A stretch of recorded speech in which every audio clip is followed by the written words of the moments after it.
بسم اللہ الرحمن الرحیم۔ السلام علیکم۔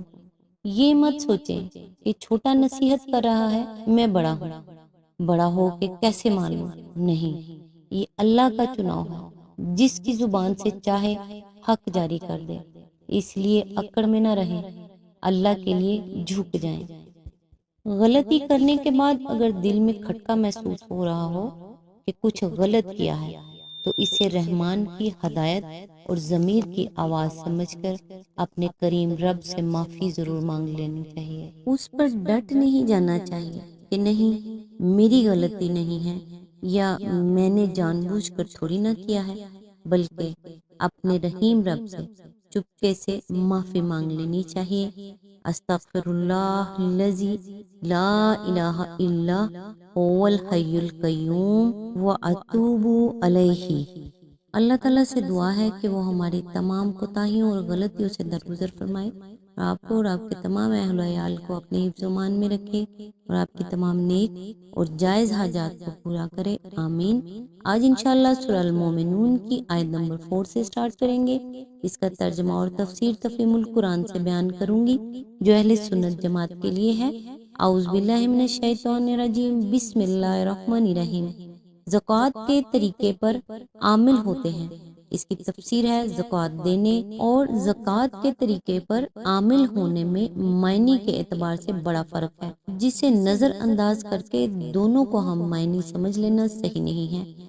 آخر کوئی بات تو ہے جس کی وجہ سے یہاں مومنین کی صفات بیان کرتے ہوئے یوتون الزکوٰۃ کا معروف انداز چھوڑ کر لزکوٰۃ فاعلون کا غیر معمولی طرز بیان اختیار کیا گیا ہے۔ عربی زبان میں زکوٰۃ کا مفہوم دو معنوں سے مرکب ہے، ایک پاکیزگی، دوسرے نشو و نما۔ کسی چیز کی ترقی میں جو چیزیں مانع ہوں ان کو دور کرنا اور اس کے اصل جوہر کو پروان چڑھانا، یہ دو تصورات مل کر زکوٰۃ کا پورا تصور بناتے ہیں۔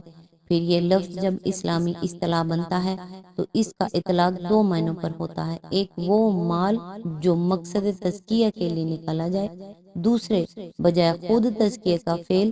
اگر یؤتون الزکوٰۃ کہیں تو اس کے معنی یہ ہوں گے کہ وہ تزکیے کی غرض سے اپنے مال کا ایک حصہ دیتے یا ادا کرتے ہیں۔ اس طرح بات صرف مال دینے تک محدود ہو جاتی ہے، لیکن اگر للزکوٰۃ فاعلون کہا جائے تو اس کا مطلب یہ ہوگا کہ وہ تزکیہ کا فعل کرتے ہیں، اور اس صورت میں بات صرف مالی زکوٰۃ ادا کرنے تک محدود نہ رہے گی، بلکہ تزکیہ نفس، تزکیہ اخلاق، تزکیہ زندگی، تزکیہ مال، غرض ہر پہلو کے تزکیے تک وسیع ہو جائے گی، اور مزید برآں اس کا مطلب صرف اپنی ہی زندگی کے تزکیے تک محدود نہ رہے گا، بلکہ اپنے گرد و پیش کی زندگی کے تزکیے تک بھی پھیل جائے گا۔ لہٰذا دوسرے الفاظ میں اس آیت کا ترجمہ یوں ہوگا کہ وہ تزکیے کا کام کرنے والے لوگ ہیں، یعنی اپنے آپ کو بھی پاک کرتے ہیں اور دوسروں کو پاک کرنے کی خدمت بھی انجام دیتے ہیں، اپنے اندر بھی جوہر انسانیت کو نشو و نما دیتے ہیں، اور باہر کی زندگی میں بھی اس کی ترقی کے لیے کوشاں رہتے ہیں۔ یہ مضمون قرآن مجید میں دوسرے مقامات پر بھی بیان فرمایا گیا ہے، مثلاً سورہ اعلیٰ میں فرمایا، قد افلح من تزکی وذکر اسم ربی فصلی، یعنی فلاح پائی اس شخص نے جس نے پاکیزگی اختیار کی اور اپنے رب کا نام یاد کر کے نماز پڑھی۔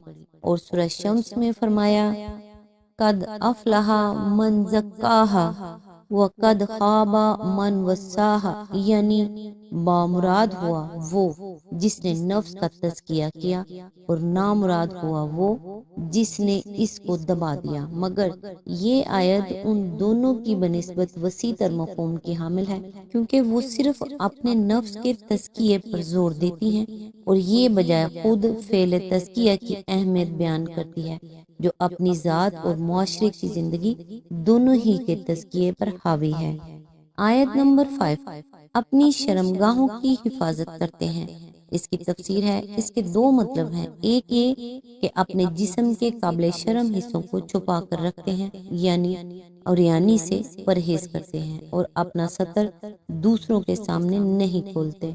دوسرے یہ کہ وہ اپنی عصمت و عفت کو محفوظ رکھتے ہیں، یعنی صنفی معاملات میں آزادی نہیں برتتے اور قوت شہوانی کے استعمال میں بے لگام نہیں ہوتے۔ تشریح کے لیے ملاحظہ و تفہیم القرآن جلد سوم النور حواشی نمبر 32 آیت نمبر 6، سوائے اپنی بیویوں کے اور ان عورتوں کے جو ان کی ملک یمین میں ہوں کہ ان پر محفوظ نہ رکھنے میں وہ قابل ملامت نہیں ہیں۔ آج تک کے لیے بس اتنا ہی۔ نیکسٹ انشاءاللہ آیت نمبر 7 سے سٹارٹ کریں گے۔ تب تک کے لیے دعاؤں میں یاد رکھیے گا۔ اللہ حافظ۔